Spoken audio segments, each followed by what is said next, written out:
All right, today Liz and I are sitting down and we're looking over some of the projects we did last year, and some of them are quite interesting and challenging or whatever. But Liz, you have one where you redid a walkway here.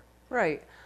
This project, the original walkway was a flaking apart stepping stone there, and there was a drainage issue on that side of the home as well.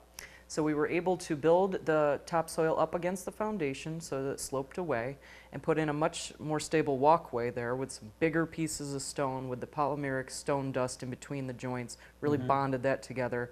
And then there's some cobbles on each side of that walkway to help alleviate some of that water that's running down there. So we killed two birds with multiple stones. Yeah.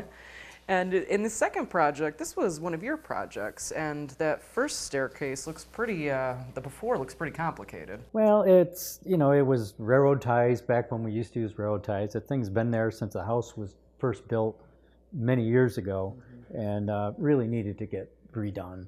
And the customer liked the rustic look, and we decided to do this with the boulders. Right. And we actually hand picked these ones from the quarry, and they were nice and big. They were like 5-foot boulders, and it went together nicely once we got everything all taken apart. Unfortunately, this picture here doesn't show the finished landscaping. The customer is perfectly capable of doing that. Sure. And wanted to play with it herself. So that was a fun project. Yeah, and it came out much more simplified looking. Yeah, it worked really well.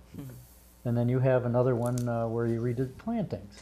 Yeah, this is kind of a typical planting that we come across where there was a hedge that was outdated. It's kind of reached the end of its life. The deer were eating it. So we wanted to put in a planting that would add more interest in all 4 seasons. So within that planting, we have some evergreens, we have some perennials that flower spring and summer and fall, and then the customer kind of added some annuals to that to give it a pop of color at different times of the year.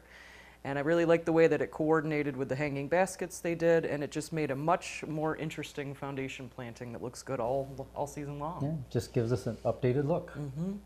So if you have a landscape project that's similar to one of these, or one that you want to discuss, give us a call. Thank you for joining us. I'm Liz Snyder. And I'm Jim Hotelling, the home gardeners from Hillside Garden Landscaping.